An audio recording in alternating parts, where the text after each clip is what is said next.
രാജ്യത്തെ യുവതയുടെ വലിയ പ്രതിഷേധം ഈ ഗവൺമെൻറ്റിൻ്റെ നടപടികളോടുണ്ട്.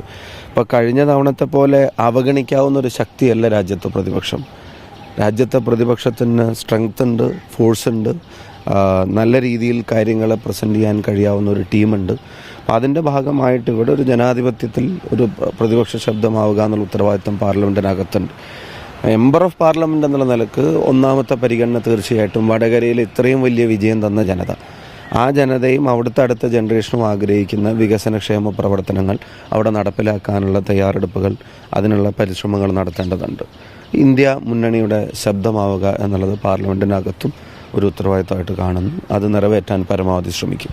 നിയമസഭയിൽ സത്യം പറഞ്ഞാൽ ഒരുപാട് പ്രധാനപ്പെട്ട വിഷയങ്ങൾ അടിയന്തര പ്രമേയം ഉൾപ്പെടെയുള്ളത് കൊണ്ടുവരാനുള്ള അവസരം പ്രതിപക്ഷം തന്നിട്ടുണ്ട്, പ്രതിപക്ഷ നേതാവ് നൽകാറുണ്ട്.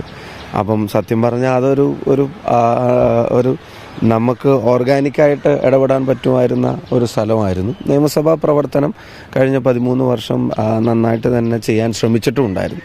അത് തീർച്ചയായിട്ടും മിസ് ചെയ്യും. ഞാനത് അവിടെ തന്നെ പറഞ്ഞിട്ടുണ്ട്. ഇവിടെ ലഭിക്കുന്ന അവസരങ്ങളിൽ പരമാവധി നന്നായിട്ട് ഇടപെടാൻ ശ്രമിക്കും. രാജ്യത്ത് ഭരണഘടന സംരക്ഷിക്കപ്പെടണമെന്ന് ആഗ്രഹിക്കുന്ന മുഴുവൻ ജനതയും ആഗ്രഹിക്കുന്നത് രാഹുൽ ഗാന്ധി അതിൻ്റെ തലപ്പത്തുണ്ടായിരിക്കണമെന്നുള്ളതാണ്, പ്രതിപക്ഷ നേതൃസ്ഥാനം ഏറ്റെടുക്കണം എന്നുള്ളതാണ്.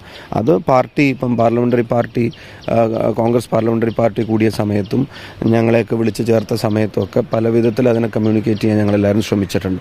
അങ്ങനെ ഒരു തീരുമാനം വരുമെന്ന് തന്നെയാണ് ഞങ്ങളെല്ലാവരും പ്രതീക്ഷിക്കുന്നത്, ആഗ്രഹിക്കുന്നത്. ഇന്നിപ്പോൾ ചിത്രങ്ങൾ വരുന്നുണ്ട്, ട്രെയിനിൽ കയറാൻ ആളുകൾക്ക് ഇടമല്ലാത്ത തരത്തിൽ കൺജസ്റ്റഡ് ആയിട്ട് മണിക്കൂറുകളുടെ ഗ്യാപ്പിലാണ് പിന്നെ ട്രെയിനുകൾ വരുന്നതെന്നുള്ള പ്രയാസം സാധാരണ ജോലിക്കാരായിട്ടുള്ള ആളുകൾ, കമ്മ്യൂട്ടേഴ്സ് പങ്കുവെക്കുന്നുണ്ട്. ആ മേഖലയിൽ തന്നെ ഞങ്ങളുടെ ബാക്കി സഹപ്രവർത്തകരും ഒക്കെ ആയിട്ട് ആലോചിച്ച് കൂടുതൽ ഇമ്പാക്ട്ഫുൾ ആയിട്ടുള്ളൊരു ഇടപെടൽ റെയിൽവേയുടെ ഭാഗത്തുനിന്ന് വേണമെന്ന് ഒന്നിച്ചാവശ്യപ്പെടും. യാത്രക്കാർക്ക് പലർക്കും ദുരിതമാണ് അനുഭവിക്കേണ്ടി വരുന്നത്. അപ്പോൾ ഒന്നിച്ച് അതിനു വേണ്ടി പോരാടും. വടകരയിൽ അതിനോടൊപ്പം തന്നെ ഞങ്ങളൊരു പുതിയ പ്ലാറ്റ്ഫോം ഫ്ലോട്ട് ചെയ്യാൻ ആഗ്രഹിക്കുകയാണ്. അവിടെ നല്ല ടാലൻ്റുള്ള കഴിവുള്ള ഒരുപാട് വിദ്യാർത്ഥികളും ചെറുപ്പക്കാരുണ്ട്. ആ ടാലൻറ്റിനെ, കഴിവിനെ ഉൾക്കൊള്ളാൻ ആഗ്രഹിക്കുന്ന ആളുകളുമായിട്ട് അവരെ കണക്ട് ചെയ്യുന്ന ഒരു പ്ലാറ്റ്ഫോം. വടകരയ്ക്ക് ഭയങ്കര ഒരു ലെഗസിയുണ്ട്, ഭയങ്കര പാരമ്പര്യമുണ്ട് കോൺസ്റ്റിറ്റ്യുവൻസിക്ക്, ഇപ്പം നമുക്ക് എല്ലാവർക്കും അറിയാം.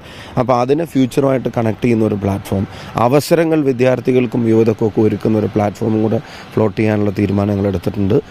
MP ഓഫീസിൻ്റെ പണി ആരംഭിച്ചു. പാർലമെൻറ്റ് സെഷൻ കഴിയുമ്പോൾ അതിൻ്റെ കാര്യങ്ങളും തുടങ്ങും. അത് ഈ പറഞ്ഞ പോലെ അത്രയും വലിയ വിജയമാണ് വടകരയിലെ ജനങ്ങൾ നൽകിയത്. അപ്പോൾ അവരുടെ കരുത്തിലാണ് പിന്നെ ഇപ്പോൾ പാർലമെൻറ്റിനകത്തേക്ക് കയറാനുള്ള അവസരം കിട്ടുന്നത്. അതൊരിക്കലും മറക്കില്ല.